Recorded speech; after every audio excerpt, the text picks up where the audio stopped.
22. Can you tell us how are you going to spend it prudently? Because no austerity measures mentioned in the budget. No austerity measures. Well, if you can specifically tell me which area of austerity you're talking about. But obviously for us, we need to also realize that the capital expenditure has gone up significantly this time. And this is very important to fulfill the respective targets that we have to achieve the 80,000 crore economy.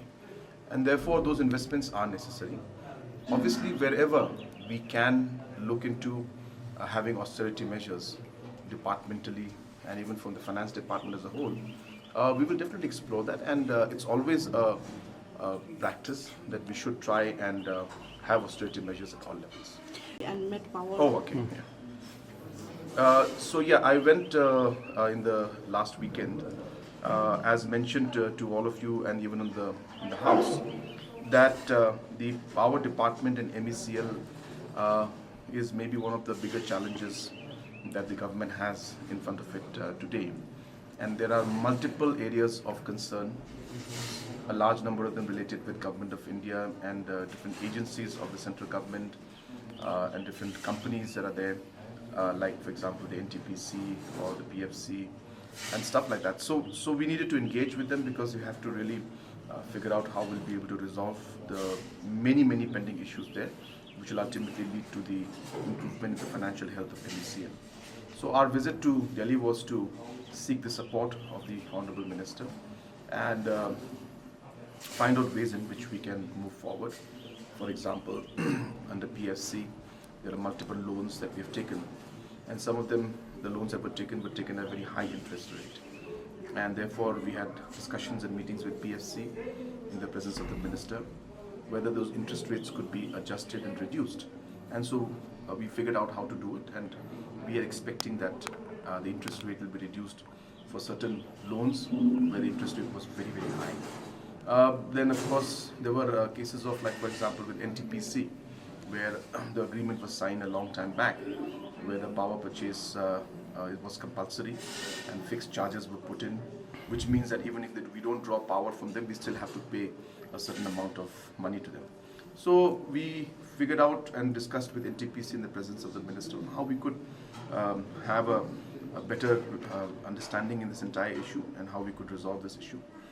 So all these kind of matters were discussed, but as I said, it's a process. It's not that we have been able to resolve everything, but we feel that we have made the good start, and now we will continue this process and try to streamline different areas so that we can bring back the financial health of MECL. Yeah, every year we are facing this power cut problem, and it seems that again it will start. So if you can. So yeah, it's a issue, as I've mentioned, which has been there for a long time. In fact, this year has been slightly better for us because the power cuts have not been there in the month of February, March and April, and normally we see power cuts happening as early as March and sometimes even in late February. So this year, compared to the past years, we have seen slight improvement, and that's because of the different management that we have done with our power in these last 2 years, and hence that has led us to managing the over scenario better.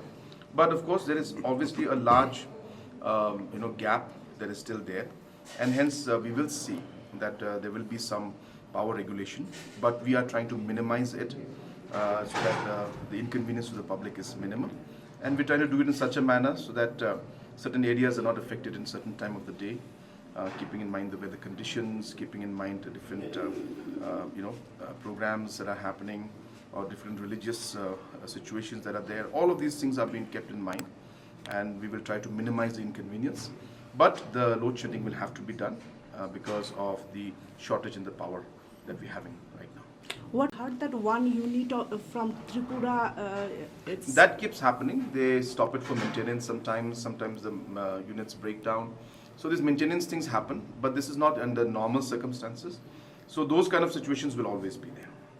And another thing is that In the floor of the House, Chief Minister was mentioning about this Chesterfield report, the police report has come. So if you can tell us that by when this examining. So yeah, so basically we have laid the entire inquiry report on the table of the House, and it has been put in public domain, so everybody has seen the report.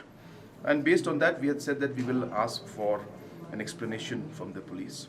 And of course, there are a large number of people there, so the explanations have come in now finally, and we are going through that. So once we are able to go through that, only then we'll be able to respond, as was mentioned by Honorable Deputy Chief Minister. Likely. Deputy Chief Minister said they will go through it and try to do it at the earliest. Now the session we expect CM level talks on the border issue. We will try to initiate it as soon as possible, and we have always been talking at a personal level to each other. So the communication is already, in fact, started. But officially, we will try to work it out sometime in the later part of April, or maybe around in the month of May. We will start the process discussion, because we'd like the regional committees to also sit down once, do our homework, because regional committees have been reconstituted now. So we will want the regional committees to sit down once, go through get a familiarity with all the issues, and then maybe expected maybe in the month of May. We can start in April also, but we just want to do our homework well.